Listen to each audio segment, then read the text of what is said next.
Queridos amigos, estamos iniciando mais um programa Estudando e Aprendendo com as Obras de Chico Xavier, do espírito de André Luiz, hoje vendo o livro Missionários da Luz. Estaremos hoje terminando o capítulo 3º, Desenvolvimento Mediúnico. Dividimos o capítulo em 2 programas, do passado, no programa anterior, e o programa de hoje. Nós vimos no programa passado que André Luiz e Alexandre, eles estão num centro espírita e estão vendo como é que o médium se posta. Nós já vimos um companheirinho que ansiava em ser médium de psicografia, só que ele tinha um grande desregramento sexual e dali não produzia nada. Agora nós estamos vendo um outro companheiro, também no quesito da psicografia, que era alcoólatra. E agora nós vamos ver a repercussão de uma pessoa que tem a dificuldade de beber e que quer se candidatar ao trabalho com os bons espíritos. Mas antes, nós estamos com o Dr. João, o João, colaborador do Centro Espírita Perdão, Amor e Caridade, aqui de Itapira, filho da nossa querida Aldaísa, de família espírita, dirigentes espíritas, e está aqui hoje conosco, participando do nosso programa. João, seja bem-vindo. Bom dia.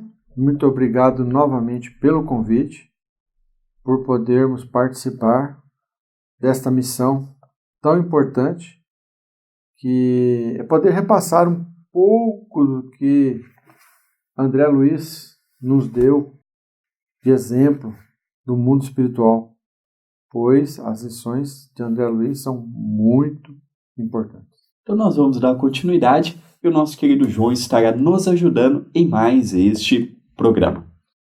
Continua a narrativa.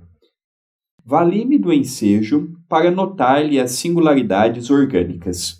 O aparelho gastrointestinal parecia totalmente ensopado em aguardente, porquanto essa substância invadia todos os caminhos do estômago e começou a fazer-se sentir nas paredes do esôfago. Manifestava sua influência até o bolo fecal. Espantava-me o fígado enorme. Pequeninas figuras horripilantes postavam-se, vorazes, ao longo da veia porta, lutando desesperadamente com os elementos sanguíneos mais novos. Toda a estrutura do órgão se mantinha alterada. Terrível engurgitamento. Os lóbulos cilíndricos, modificados, abrigavam células doentes e empobrecidas. O baço apresentava anomalias estranhas. Os alcoólicos, esclareceu Alexandre com grave entonação, aniquilavam-no vagarosamente. Você está examinando as anormalidades menores. Este companheiro permanece completamente desviado em seus centros de equilíbrio vital. Todo o sistema endócrino foi atingido pela atuação tóxica. Inutilmente trabalha a medula para melhorar os valores da circulação.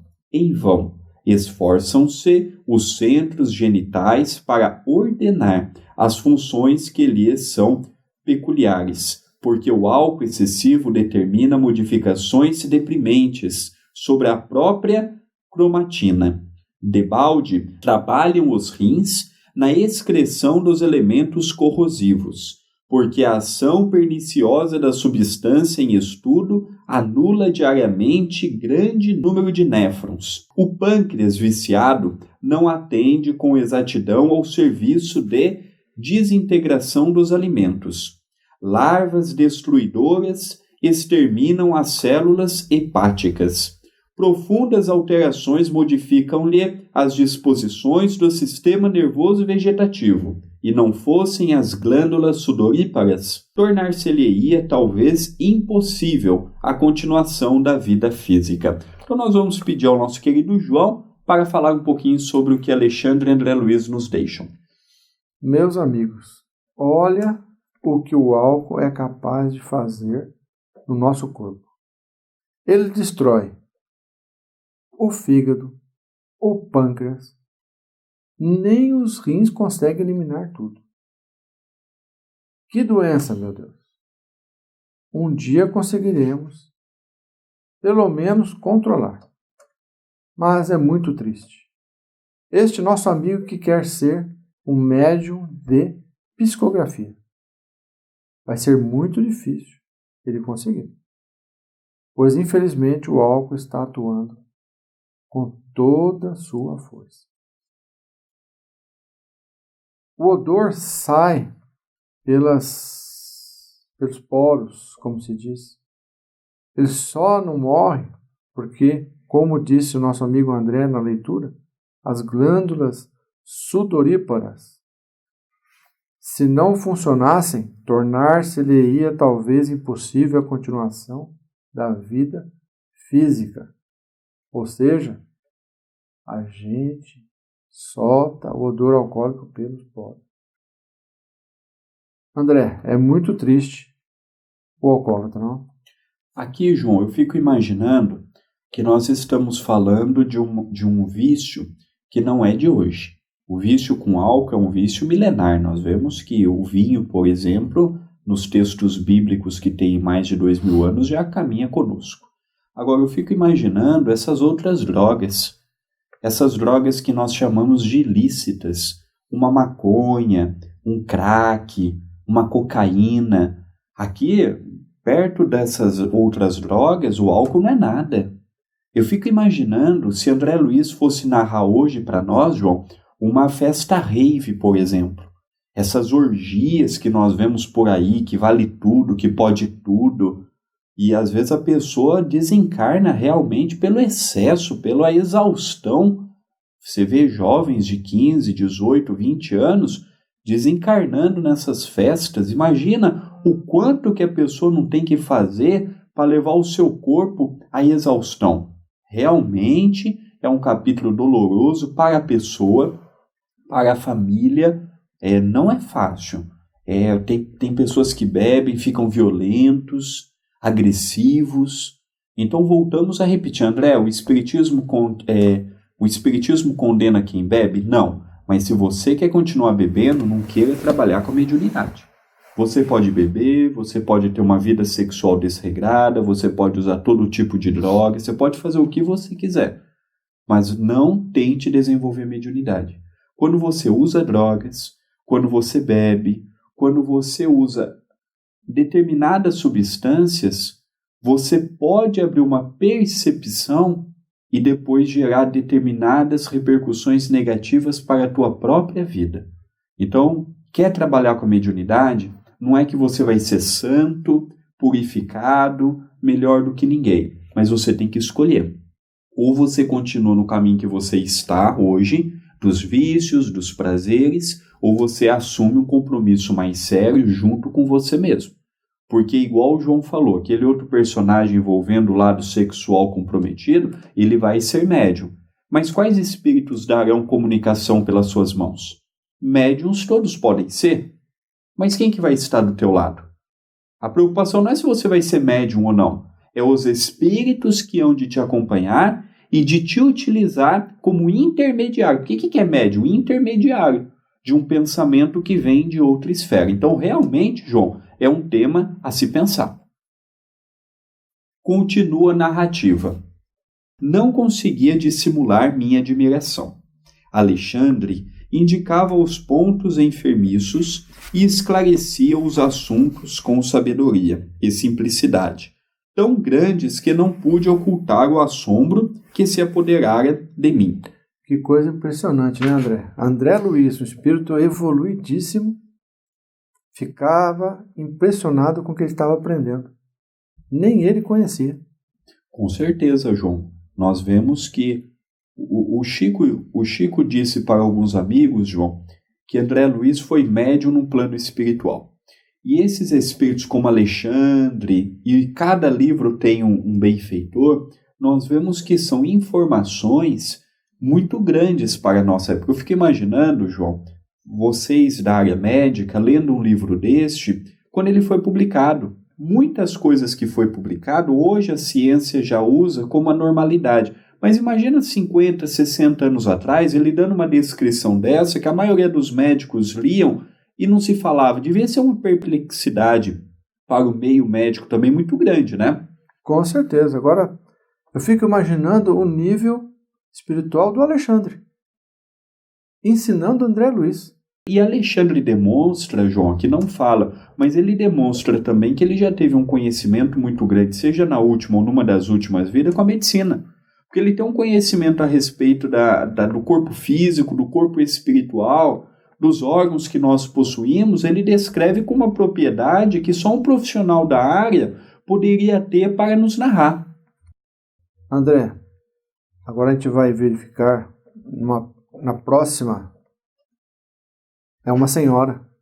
Muito interessante a história dessa senhora. Vamos aprender. Então vamos acompanhar esse terceiro caso, como nosso querido João nos disse. O instrutor colocou-me, em seguida, ao lado de uma dama simpática e idosa. Após examiná-la, atencioso, acrescentou: repare nesta nossa irmã. É candidata ao desenvolvimento da mediunidade de incorporação. Fraquíssima luz emanava de sua organização mental, e desde o primeiro instante notara-lhe as deformações físicas. O estômago dilatara-se-lhe horrivelmente, e os intestinos pareciam sofrer estranhas alterações.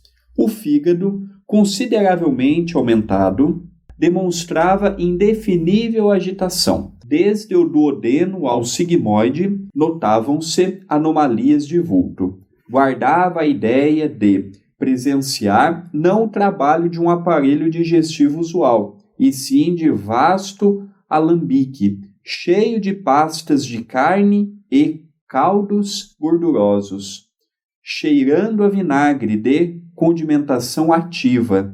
Em grande zona do ventre, superlotado de alimentação, viam-se-lhe muitos parasitas conhecidos, mas além deles, divisava outros corpúsculos semelhantes, as lesmas voracíssimas que se agrupavam em grandes colônias, desde os músculos e as fibras do estômago até a válvula ileocecal. Semelhantes parasitas atacavam os sucos nutritivos com assombroso potencial de destruição. Observando-me a estranheza, o orientador falou em meu socorro. Temos aqui uma pobre amiga, desviada nos excessos de alimentação.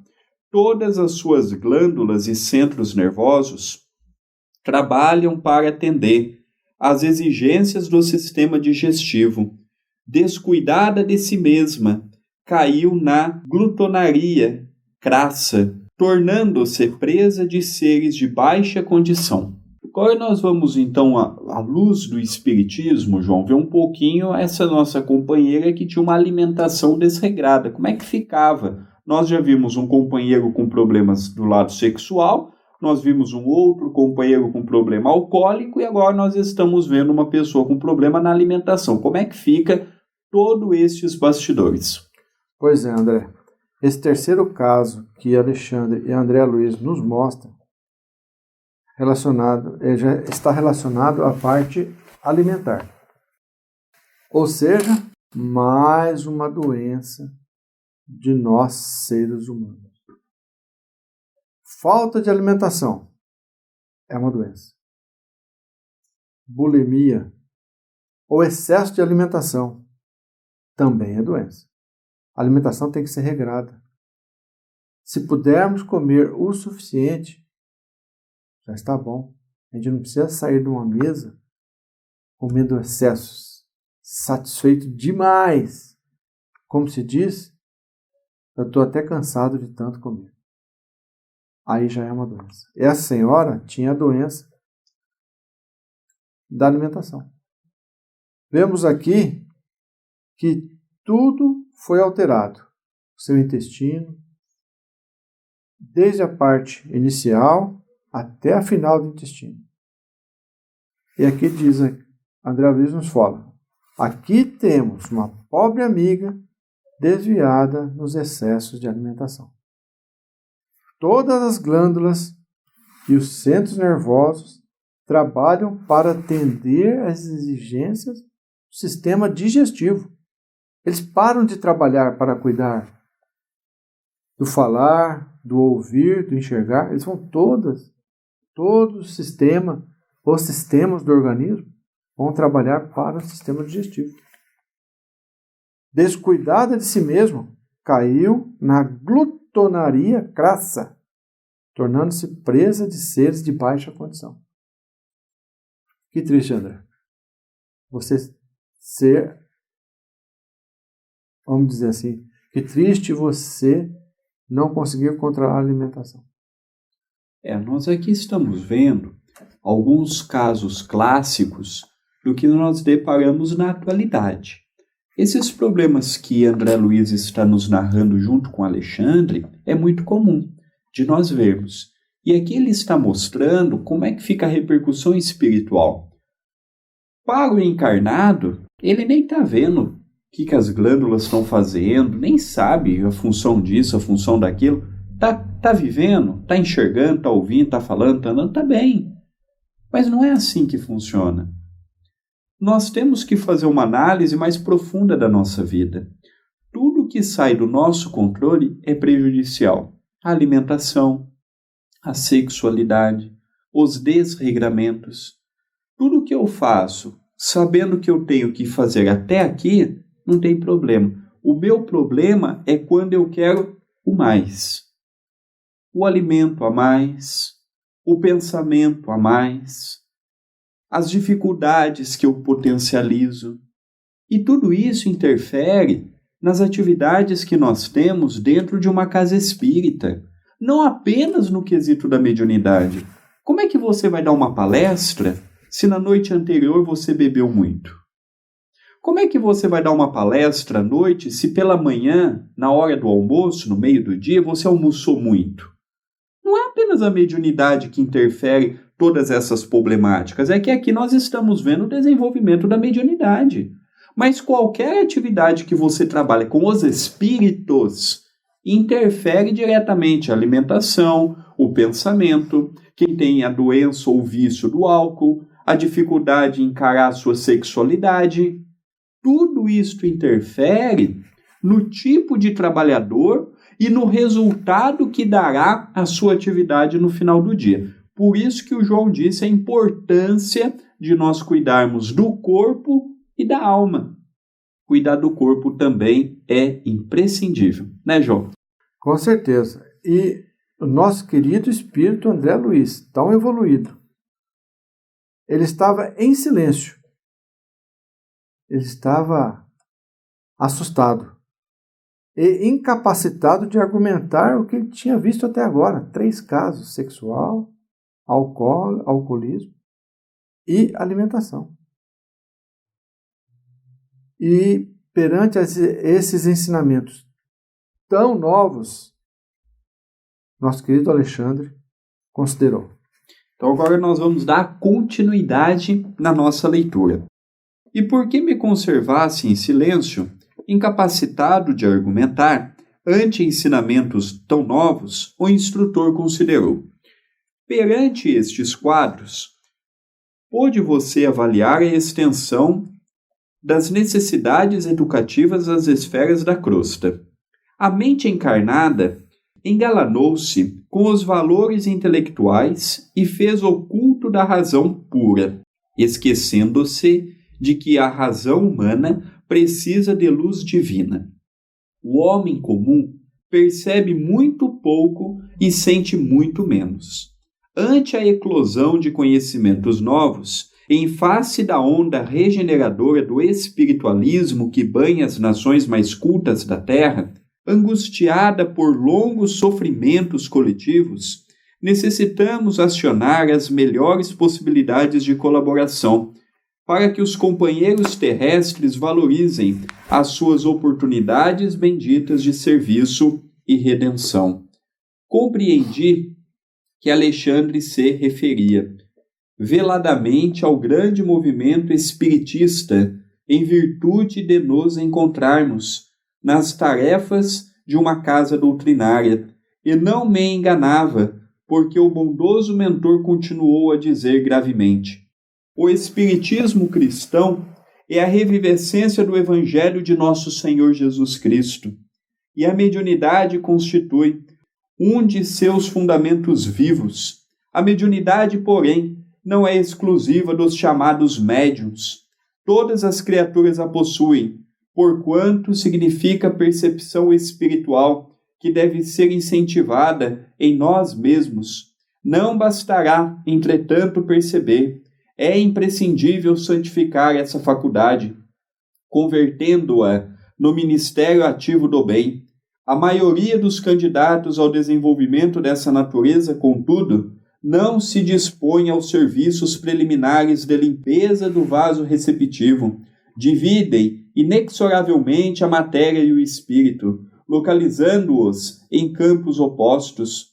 Quando nós, estudantes da verdade, ainda não conseguimos identificar rigorosamente as fronteiras entre uma e outra, integrados na certeza de que toda a organização universal se baseia em vibrações puras, inegavelmente, meu amigo, e sorriu, não desejamos transformar o mundo em cemitério de tristeza e desolação, atender à santificada missão do sexo no seu plano respeitável, usar o imperativo comum para fazer a refeição de modo algum significa desvios espirituais. No entanto, os excessos representam desperdícios lamentáveis de força, os quais retêm a alma nos círculos inferiores. Ora, para os que se trancafiam nos cárceres de sombra, não é fácil desenvolver percepções avançadas.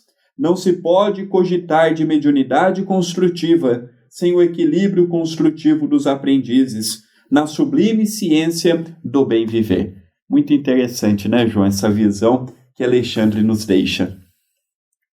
Toda mediunidade existe, mas para ela é preciso estar com a parte material que vivemos equilibrada. Senão a gente não vai receber nada, não. A gente não vai nem conseguir psicografar, nem receber e nem ajudar o próximo. Tem que tentar pelo menos trabalhar para o bem, né? Talvez aqui, João, a palavra que falta a pessoa tem que ter equilíbrio. Equilíbrio, essa é a palavra principal. Não precisa fazer o que o Chico fez, porque nós não temos condições. Não precisa fazer nada de extraordinário. Precisa ter equilíbrio em tudo que fizer na sua existência. Essa é a palavra de ordem. Então nós vamos agora continuar a nossa leitura. Exclamei. E por que motivo não dizer tudo isso aos nossos irmãos congregados aqui? Por que não adverti-los austeramente? Alexandre sorriu benévolo e acentuou. Não, André, tenhamos calma. Estamos no serviço de evolução e adestramento. Nossos amigos não são rebeldes ou maus, em sentido voluntário. Estão espiritualmente desorientados e enfermos. Não podem transformar-se de um momento para o outro. Compete-nos, portanto, ajudá-los no caminho educativo. O orientador deixou de sorrir e acrescentou: é verdade que sonham edificar maravilhosos castelos, sem base, alcançar imensas descobertas exteriores, sem estudarem a si próprios, mas gradativamente compreenderão que mediunidade elevada ou percepção edificante não constituem atividades mecânicas da personalidade, e sim conquistas do espírito, para cuja consecução não se pode prescindir das iniciações dolorosas, dos trabalhos necessários com a autoeducação sistemática e perseverante. Excetuando-se, porém, essas ilusões infantis, são bons companheiros de luta, aos quais estimamos carinhosamente, não só como nossos irmãos mais jovens, mas também por serem credores de reconhecimento pela cooperação que nos prestam, muitas vezes inconscientes. Os tenros embriões vegetais de hoje serão as árvores robustas de amanhã. As tribos ignorantes de ontem constituem a humanidade de agora. Por isso mesmo, todas as nossas reuniões são proveitosas e, ainda que os seus passos sejam vacilantes na senda, tudo faremos por defendê-los contra as perigosas malhas do vampirismo. Olha que interessante, né, João? Os espíritos, mesmo sabendo do modo que nós somos, o apoio é contínuo, o apoio é grandioso, não vemos, não sentimos, quando não reclamamos deles. Olha que exemplo que Alexandre disse para André Luiz. Esses 3 amigos que acabamos de mostrar estão espiritualmente desorientados e enfermos. Não podem transformar-se de um momento para outro. Compete-nos, André, portanto, ajudá-los no caminho educativo. Ou seja, por pior que a pessoa esteja, você não pode abandoná-lo, tem que ajudar. E Pois aqui, ele vai conseguir sair do lamaçal. e o bacana, João, que eu vi também, é quando André pergunta, então se é problema de orientação, por que já não chega de forma austera? Já não dá um chacoalhão e fala, ó, a verdade é essa, essa e essa. Alexandre fala, eles não estão preparados para isso. Eu não posso pegar um livro, João, de medicina e dar para uma criança de 5, 6 anos que está iniciando a sua alfabetização. Não vai entender. Se André Luiz fosse orientar alguém, ou se Alexandre fosse orientar aquele grupo, poderiam falar todas as verdades. Aquele grupo não estava preparado. Nós não estamos preparados. A nossa verdade é relativa.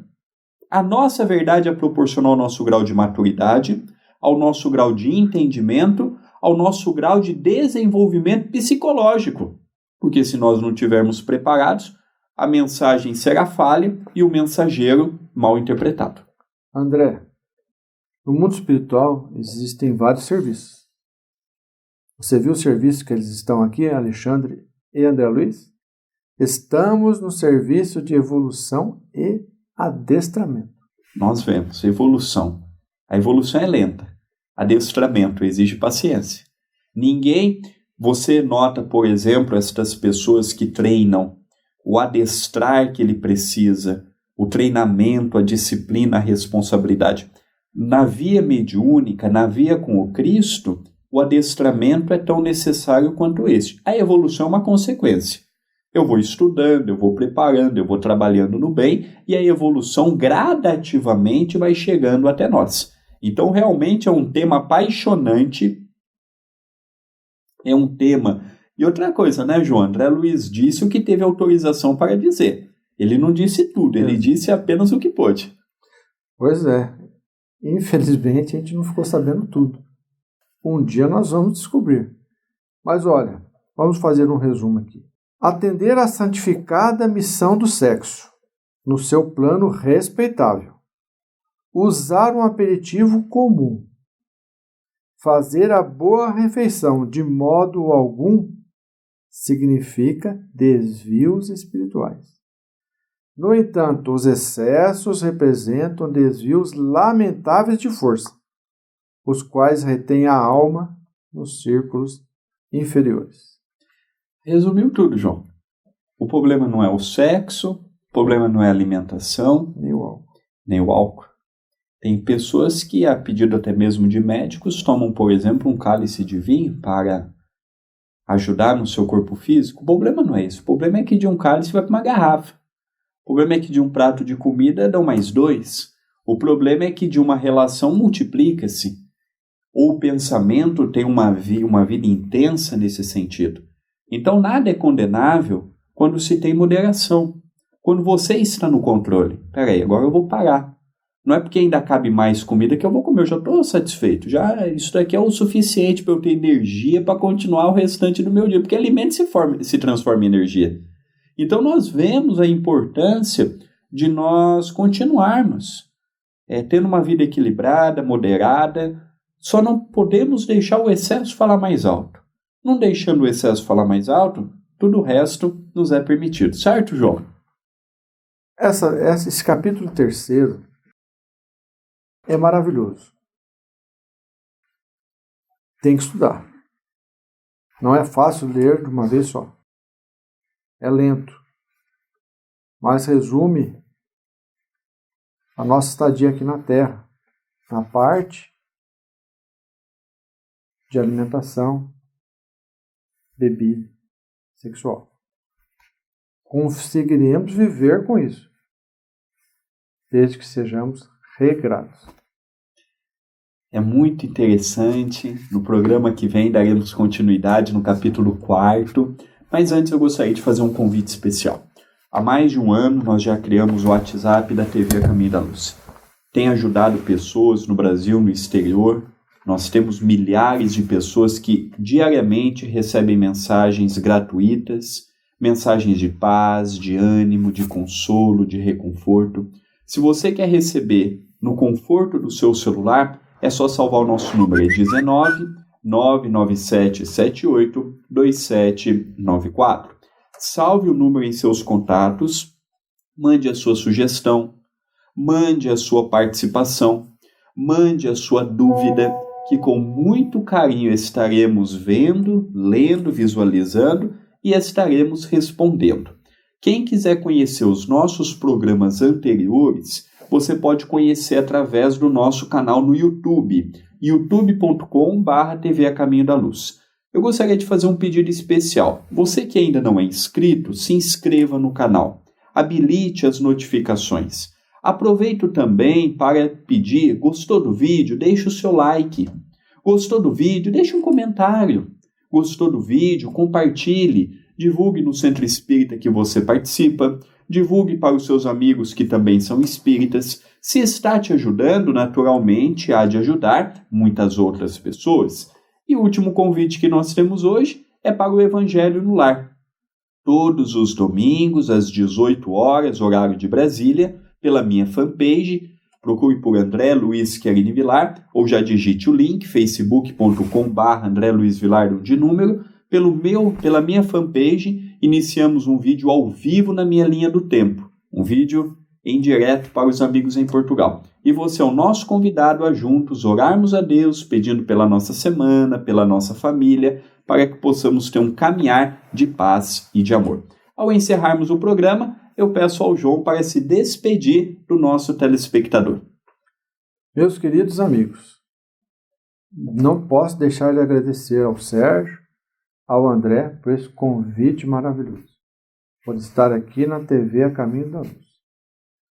Espero que tenha colaborado e, se precisar, me disponho a uma próxima oportunidade de comparecer novamente. Obrigado a todos.